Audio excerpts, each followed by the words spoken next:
दोस्तों आज का ये फर्स्ट क्लास MS एक्सेल से है। लगातार आप लोग का 8 वीडियो MS वर्ड से अपलोड हो चुकी है, तो आप लोग जाकर देख सकते हैं। MS वर्ड से लगातार 8 वीडियो अपलोड हो चुकी है, तो काफ़ी हेल्प मिलेगी। आप जाकर देख सकते हैं। सभी का प्लेलिस्ट बना दी है, डिस्क्रिप्शन में लिंक मिल जाएंगे आपको। सभी वीडियो का जाकर देख सकते हैं। चलिए आज का ये पहला क्लास है, तो देख लेंगे किस तरह से जो क्वेश्चन पूछे जाते हैं MS एक्सेल से। और हर एक साल से जो है MS एक्सेल से 20 से 22 नंबर क्वेश्चन पूछे जाते हैं, तो ये आप लोग ध्यान में रखेंगे। सबसे ज़्यादा जो क्वेश्चन पूछे जाते हैं वो MS एक्सेल से, उसके बाद MS वर्ड से, उसके बाद पावर पॉइंट, तो ये आप लोग ध्यान में रखेंगे। चलिए क्वेश्चन की ओर चलते हैं। इसमें टोटल 35 क्वेश्चन है, तो आप लोग कितना आंसर कर पाते हैं कमेंट जरूर कीजिएगा। यहाँ पे देखेंगे, सबसे पहला यहाँ पे आपको बताना है कि MS एक्सेल माइक्रोसॉफ्ट द्वारा विकसित एक प्रोग्राम है। आपको बताना है कि माइक्रोसॉफ्ट एक्सेल क्या है। यहाँ पे देख लेंगे, सबसे पहला है spreadsheet, document, data management, all of the above. तो इसका सही आंसर जो है ए नंबर हो जाएंगे। MS एक्सेल जो है एक स्प्रेडशीट प्रोग्राम है, ठीक है, तो इसका सही आंसर ए हो जाएंगे। सेकेंड में आपको बताना है कि माइक्रोसॉफ्ट एक्सेल फाइल का एक्सटेंशन क्या होता है। .xcl, .xlx होता है, .dox और .xlx। इसका सही आंसर जो है डी नंबर हो जाएंगे, .xlx, ठीक है। तो यहाँ पे कोई वर्जन नहीं पूछा गया, तो ये आप लोग ध्यान में रखेंगे। इसका सही एक्सटेंशन जो होंगे .xlx होंगे, ठीक है, तो ये आप लोग ध्यान में रखेंगे। थर्ड में आपको बताना है कि माइक्रोसॉफ्ट एक्सेल फाइल का डिफ़ॉल्ट नाम क्या होता है। माइक्रोसॉफ्ट एक्सेल फाइल का डिफ़ॉल्ट नाम क्या होता है। जब भी आप MS एक्सेल में कोई कार्य कर रहे हैं और उसे सेव करते हैं, तो बाय डिफ़ॉल्ट किस नाम से वो सेव होता है, ये आपको बतानी है एक्सटेंशन के साथ। तो यहाँ पर देखेंगे, सबसे पहला ऑप्शन देख लेंगे, वर्कबुक .xlx है, उसके बाद वर्कबुक फर्स्ट .xlx है, और वर्कबुक .xlx है। तो इसका सही आंसर जो है बी नंबर हो जाएंगे, वर्कबुक फर्स्ट और .xlx है। इतना जो है नाम से वो बाय डिफ़ॉल्ट सेव होता है, ठीक है। तो ये आप लोग देख लेंगे एक बार। बाय डिफ़ॉल्ट वर्कबुक के नाम से सेव होता है, और एक्सटेंशन लगा दिया है तो और अच्छा है। XLX जो लग गया है तो ये एक्सेल फाइल है, वो आप पहचान सकते हैं, ठीक है। बाकी बाय डिफ़ॉल्ट जो है वर्कबुक के नाम से सेव होता है, लेकिन यहाँ पे एक्सटेंशन के साथ दिया गया है, तो ये आप लोग आंसर कर सकते हैं इस तरह से, ठीक है। तो क्वेश्चन को थोड़ा घुमाया गया है।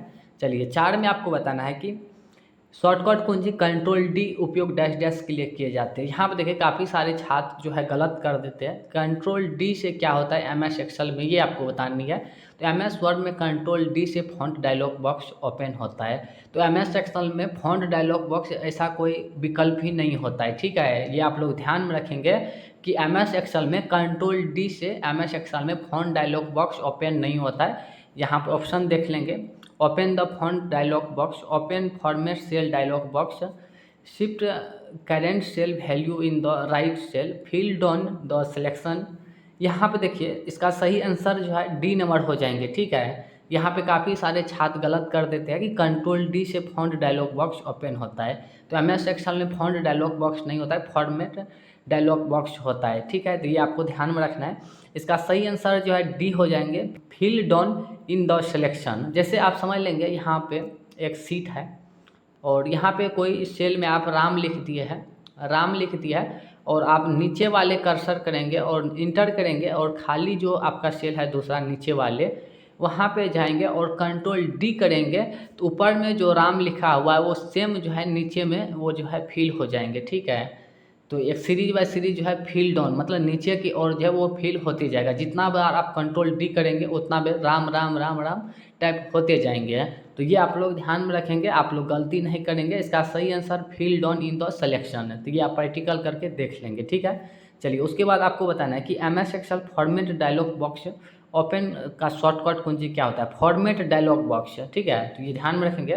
तो सबसे पहला यहाँ पे कंट्रोल 4 है, कंट्रोल ऐप है, कंट्रोल 2 है, उसके बाद कंट्रोल U है। तो फॉर्मेट डायलॉग बॉक्स खोलने के लिए कंट्रोल के साथ 1 दबाते हैं। तो किसी एक को यहाँ पे सुधार कर लेंगे, जैसे यहाँ पे ए नंबर आंसर है कंट्रोल 4, तो यहाँ पे 1 कर लेंगे, ठीक है। कंट्रोल फर्स्ट कीजिएगा MS एक्सेल में, तो फॉर्मेट डायलॉग बॉक्स ओपन होके आएंगे, ठीक है। ये आप प्रैक्टिकल करके देख लेंगे, ठीक है। तो इसका सही आंसर कंट्रोल+1 हो जाएंगे, ठीक है।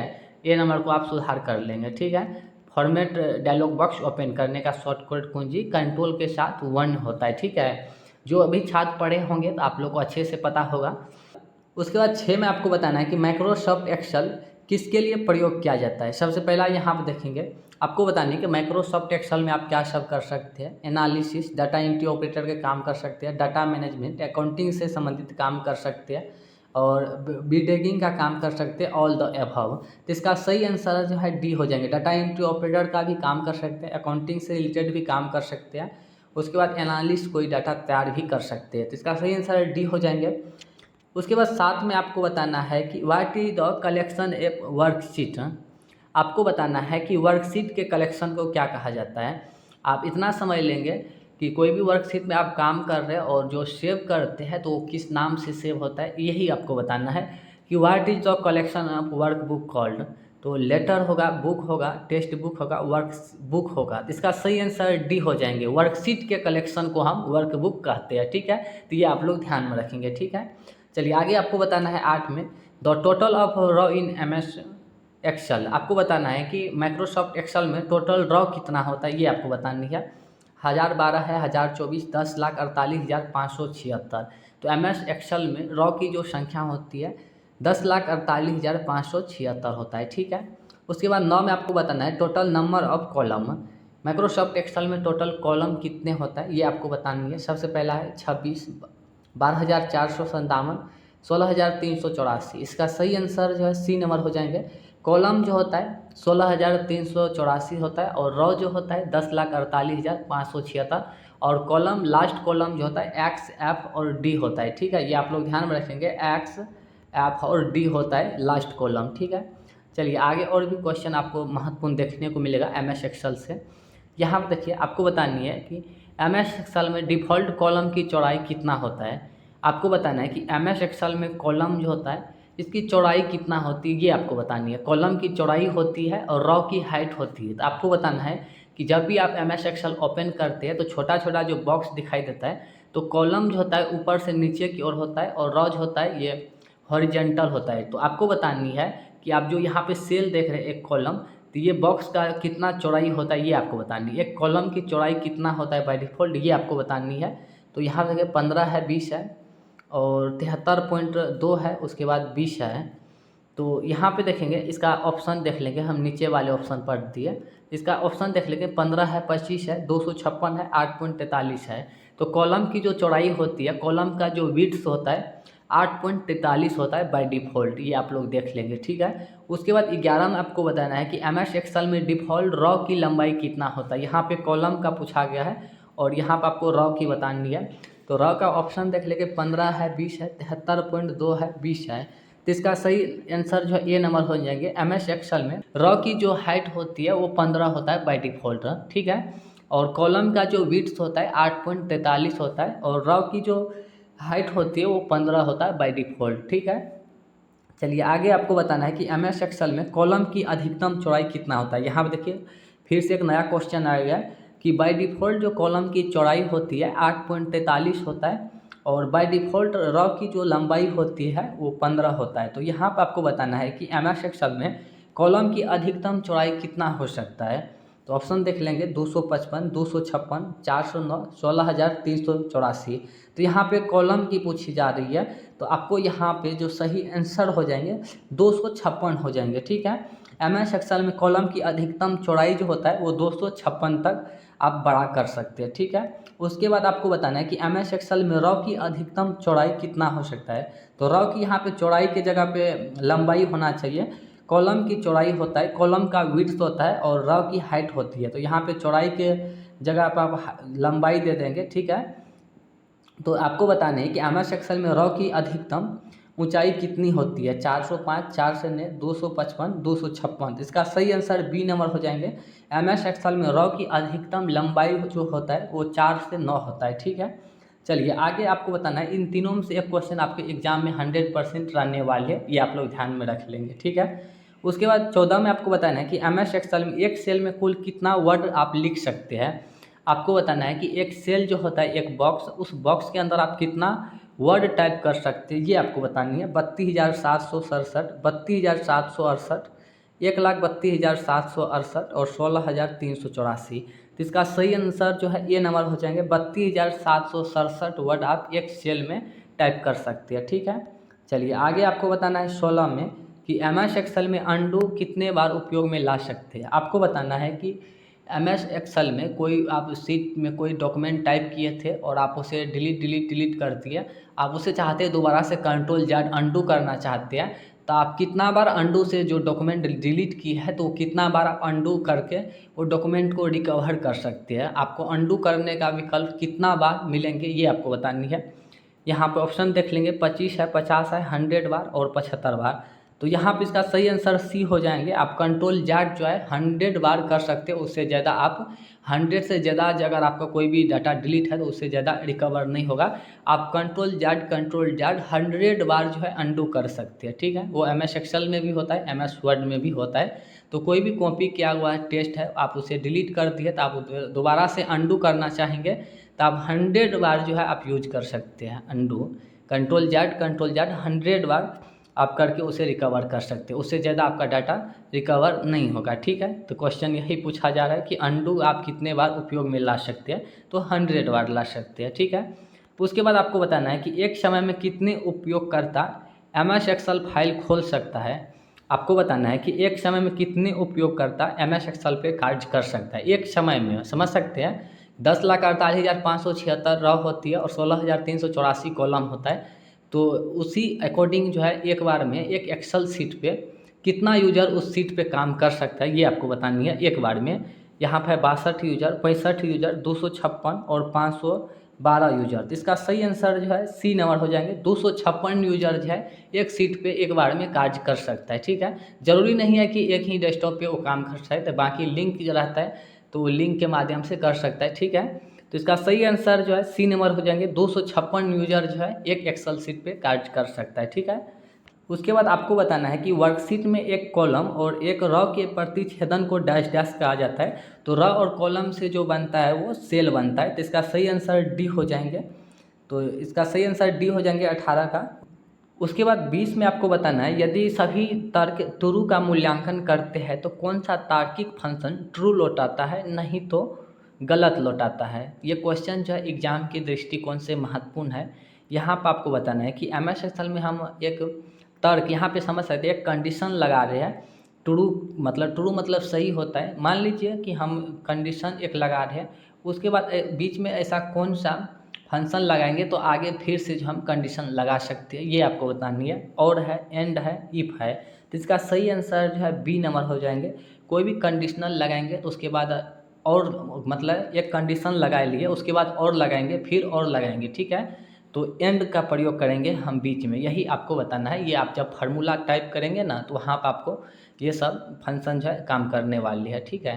तो फंक्शन जो पढ़े होंगे तो आप लोग को अच्छे से पता होगा कि यदि हम कोई कंडीशन लगाते हैं तब कोई फंक्शन लगाते हैं, फिर आगे फंक्शन जो लगाते हैं तो उस बीच में एंड लगाते हैं, फिर आगे फंक्शन लगाते हैं, ठीक है। तो यही यहाँ पे पूछा जा रहा है। तो इसका सही आंसर जो है बी नंबर हो जाएंगे। चलिए 21 में आपको बताना है कि MS एक्सेल सेल्स ग्रुप में कुल कितने विकल्प होते हैं। आपको बताना है कि MS एक्सेल में होम मेन्यू के सेल्स ग्रुप में कितना विकल्प होता है ये आपको बतानी है, ठीक है। तो 7 है, 4 है, 3 है, 2 है। तो इसका सही आंसर डी नंबर हो जाएंगे। सेल्स ग्रुप में 3 विकल्प होता है। सबसे पहला होता है इंसर्ट, डिलीट और फॉर्मेट। तो ये ध्यान में रखेंगे, 3 मतलब सेल्स ग्रुप में 3 विकल्प आते हैं, ठीक है। तो इसका सही आंसर डी हो जाएंगे। उसके बाद 22 में आपको बताना है कि MS Excel track change, MS Excel track change में कुल कितने विकल्प होते हैं। रिव्यू टैब में ट्रैक चेंज का विकल्प होता है। तो आपको बताना है कि ट्रैक चेंज के अंदर कितने विकल्प होते हैं, सब विकल्प होते हैं ये आपको बतानी है। 4 है, 2 है, 5, 7। तो ट्रैक चेंज में 2 विकल्प होता है। ये पिछले साल पूछा गया क्वेश्चन है, ठीक है। चलिए आगे आपको बताना है कि MS एक्सेल में अधिकतम जूम कितना प्रतिशत होता है। आपको बताना है कि MS एक्सेल में सीट का अधिकतम जूम आप कितना ले सकते हैं ये आपको बतानी है। 4 से 5 से 32,200। तो अधिकतम जूम जो होता है वो 400 होता है MS एक्सेल का सीट। तो ये ध्यान में रखेंगे। इसका सही आंसर ये हो जाएंगे। उसके बाद 24 में आपको बताना है कि MS एक्सेल में रॉ किस फॉर्म में होता है। आपको बताना है कि MS एक्सेल में रॉ और कॉलम होता है। तो रॉ किस फॉर्म में दर्शाए जाते हैं और कॉलम किस फॉर्म में दर्शाए जाते हैं ये आपको बतानी है। यहाँ पे देख लेंगे, यहाँ पे पूछा जा रहा है रॉ का पूछा जा रहा है। तो यहाँ पे देख लेंगे ABCD से होता है या EF GHI से होता है या 1 2 3 4 5 6 से होता है। तो MS एक्सेल में रॉ जो होता है वो ऊपर से नीचे जो होता है ये कॉलम होता है, और हॉरिजेंटल जो है इधर से जो है मतलब सोया हुआ रहता है इस टाइप से, तो इसको जो हम बोलते हैं रॉ बोलते हैं। बाकी ऊपर से जो भी नीचे की ओर आया है तो इसे हम कॉलम बोलते हैं, ठीक है। और बाकी यहाँ पे जो हॉरिजेंटल है तो इसको हम रॉ बोलते हैं। तो देख लेंगे नीचे में इस साइड से 1 होता है, 2 होता है, 3 होता है और 4 5 इस तरह से जो होता है रॉ दर्शाए जाते हैं। तो ये जो है यहाँ पे देख लेंगे, इसका सही आंसर सी नंबर हो जाएंगे 1 2 3 4 5 6। रॉ जो होता है 1 2 3 4 5 6 के फॉर्म में दर्शाए जाते हैं, ठीक है। चलिए उसके बाद आपको यहाँ पे बताना है कि MS एक्सेल में कॉलम किस फॉर्म में। तो जाहिर सी बात है कि जब एक्सेल जो है एक्सेल में रॉ 1 2 3 से जब फॉर्म होता है तो कॉलम जो होंगे ABCD से होंगे। ऊपर में देखेंगे A होता है, B होता है, C D इस तरह से जो है कॉलम दर्शाए जाते हैं, ठीक है। बाकी रॉ जो होता है 1 2 3 4 5 इस फॉर्म में दर्शाए जाते हैं। ये पिछले साल पूछा गया क्वेश्चन है, तो ये आप लोग ध्यान में रखेंगे। क्वेश्चन लॉजिकल है, भले ही आपको यहाँ पे आसान क्वेश्चन लग रहा होगा लेकिन क्वेश्चन जो है लॉजिकल है, ठीक है। चलिए 26 में आपको बताना है कि MS एक्सेल 2007 में होम मेन्यू में कुल कितने ग्रुप होते हैं। आपको बताना है कि MS एक्सेल में होम मेन्यू में कुल कितने ग्रुप होते हैं। जैसे क्लिप बोर्ड होता है, फॉन्ट होता है, तो ये टोटल कितने ग्रुप होता है ये आपको बताना है। 5 7 8 और 6। तो इसका सही आंसर जो है सी नंबर हो जाएंगे। टोटल 7 ग्रुप होता है। क्लिप बोर्ड होता है, फॉन्ट होता है, उसके बाद अलाइनमेंट होता है, नंबर होता है, स्टाइल होता है, सेल्स होता है, उसके बाद एडिटिंग होता है। टोटल जो है 7 प्रकार के ग्रुप होता है MS एक्सेल के होम मेन्यू में, ठीक है। चलिए आगे आपको बताना है कि MS एक्सेल में कंडीशनल फॉर्मेट किस मेन्यू से लगाते हैं। आप देखे होंगे MS एक्सेल में कंडीशनल फॉर्मेटिंग होता है, तो ये आपको बतानी है कि किस मेन्यू से लगाते हैं। Home, insert, page layout, review. तो इसका सही आंसर जो है ए नंबर हो जाएंगे। होम मेन्यू के स्टाइल्स ग्रुप में कंडीशनल फॉर्मेटिंग का विकल्प होता है, ठीक है। उसके बाद 28 में आपको बताना है कि एक्सेल सीट डिफ़ॉल्ट किस व्यू में ओपन होता है। आपको बताना है कि MS एक्सेल में जो पेज का व्यू होता है तो आप बाय डिफ़ॉल्ट जब MS एक्सेल को ओपन करते हैं तो कौन सा व्यू में ओपन होता है ये आपको बतानी है। Print layout, normal, full screen, web layout. तो MS एक्सेल का जो बाय डिफ़ॉल्ट होता है वो नॉर्मल होता है, और MS वर्ड का जो होता है प्रिंट लेआउट होता है बाय डिफ़ॉल्ट। तो ये आप ध्यान में रखेंगे दोनों का। उसके बाद 29 में आपको बताना है कि MS एक्सेल में मर्ज एंड सेंटर होम मेन्यू के किस ग्रुप में होता है। MS एक्सेल में मर्ज एंड सेंटर पढ़े होंगे, तो ये आपको बतानी है कि होम मेन्यू के किस ग्रुप में होता है। एडिटिंग है, फॉन्ट है, नंबर है, अलाइनमेंट है। तो इसका सही आंसर डी नंबर हो जाएंगे। अलाइनमेंट ग्रुप में मर्ज एंड सेंटर का विकल्प होता है, ये आप लोग ध्यान में रखेंगे। उसके बाद 30 में आपको बताना है कि MS एक्सेल में सीट टैब का नाम चेंज कैसे करते हैं। जैसे नीचे में देखे होंगे सीट 1, सीट 2 और सीट 3, तो ये आपको हम बताए होंगे पिछले वीडियो में कि MS एक्सेल में 2007 से पहले जितना भी वर्जन होंगे उसमें बाय डिफ़ॉल्ट 3 सीट होता है। 2007 में भी 3 सीट होता है। बाकी 2007 से अभी तक में जितने भी नए वर्जन आए हैं वो सभी में बाय डिफ़ॉल्ट 1 सीट होता है। तो वहाँ पे देखे होंगे नीचे में बाय डिफ़ॉल्ट सीट का नाम सीट 1, सीट 2, सीट 3 ऐसे रहता है। तो हम सीट 1 के जगह कोई अदर नाम से सेव करना चाहते हैं या नाम वहाँ पे टाइप करना चाहते हैं, तो ये आपको बताने के सीट का नाम आप कैसे चेंज करेंगे। सीट टैब पर सिंगल क्लिक करके, सीट टैब पर डबल क्लिक करके, सीट को रीनेम करके सभी सही होगा। तो इसका सही आंसर यहाँ पे देखें, सीट पे डबल क्लिक करेंगे तो आप वहाँ से नया नाम दे सकते हैं, ठीक है। तो इसका सही आंसर बी हो जाएंगे। उसके बाद 31 में आपको बताना है कि MS एक्सेल में सीट टैब नाम में अधिकतम कितने अक्षर टाइप कर सकते हैं। ये देखिए महत्वपूर्ण है परीक्षा के दृष्टिकोण से, और पिछले साल ये क्वेश्चन पूछा भी गया है कि MS एक्सेल में जब आप सीट का नाम चेंज करते हैं तो उसमें आप कितना अधिकतम कैरेक्टर यूज कर सकते हैं, ये आपको बताना है। सबसे पहला ऑप्शन है 20 है, अनलिमिटेड है, 31 है, 256 है। तो आप देखे होंगे या आप नहीं भी देखे होंगे तो आप एक बार प्रैक्टिकल कर लेंगे। सीट का जो आप नाम चेंज करेंगे तो अधिकतम जो आप 31 अक्षर जो है वहाँ पे 31 वर्ड आप टाइप कर सकते हैं, उससे ज़्यादा आप नहीं कर सकते। एक लिमिट वर्ड मिलता है, आप 31 वर्ड से ज़्यादा आप वहाँ पे यूज नहीं कर सकते। आप 31 वर्ड में जो भी नाम देना चाहेंगे वो नाम दे सकते हैं, ठीक है। तो ये आप लोग नया वर्ड सुने होंगे। इसका सही आंसर सी हो जाएंगे, आप एक बार प्रैक्टिकल कर लेंगे, ठीक है। उसके बाद 32 में आपको बताना है कि MS एक्सेल में सीट का नाम नहीं हो सकता है। देखिए ये भी क्वेश्चन पिछले साल पूछा गया है कि आपको बताना है कि MS एक्सेल में सीट का जो आप नाम चेंज करेंगे तो कौन सा नाम जो है नहीं वहाँ पे लिख सकते हैं। हिस्ट्री है, हिंदी है, अननोन है, ऑल द एबव, या सभी नाम जो है वहाँ पर आप लिख सकते हैं।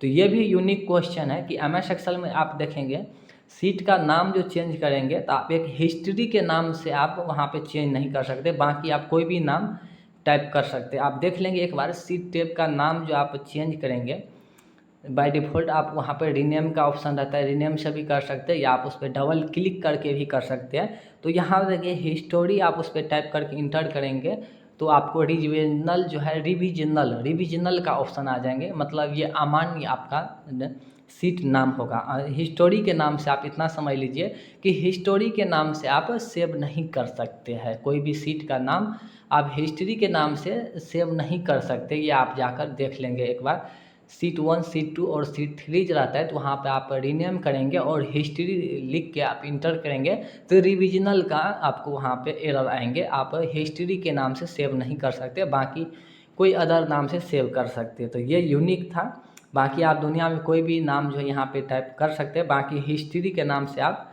एक्सेल में सीट टैब का नाम नहीं लिख सकते हैं। ठीक है, तो ये यूनिक क्वेश्चन था, ये भी नया आप लोग सुने होंगे।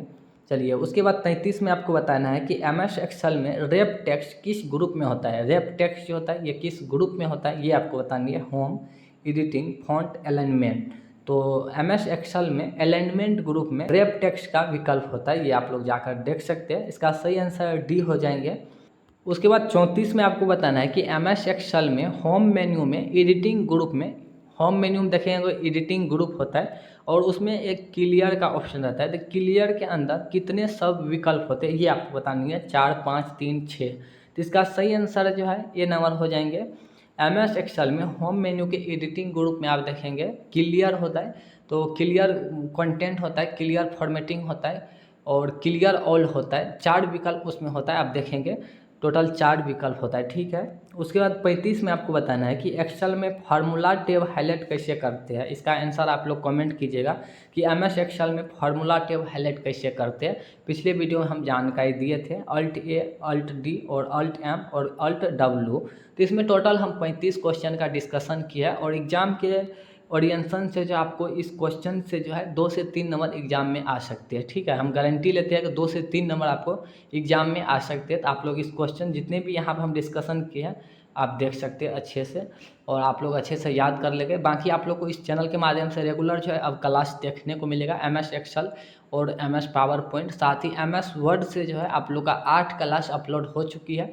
डिस्क्रिप्शन में वीडियो है, आप लोग जाकर देख सकते हैं। 15 से 16 नंबर आपको जो पिछले वीडियो 8 हम वहाँ पे डिस्कशन किया है वो सभी 8 वीडियो में से आप लोग को 15 से 16 नंबर एग्जाम में देखने को मिल सकता है। तो ये आप लोग ध्यान में रखेंगे। बाकी हम सभी जानकारी पिछले वीडियो में जाकर दे दी है, तो और भी कोई जानकारी चाहिए तो कमेंट करके पूछ सकते हैं। धन्यवाद।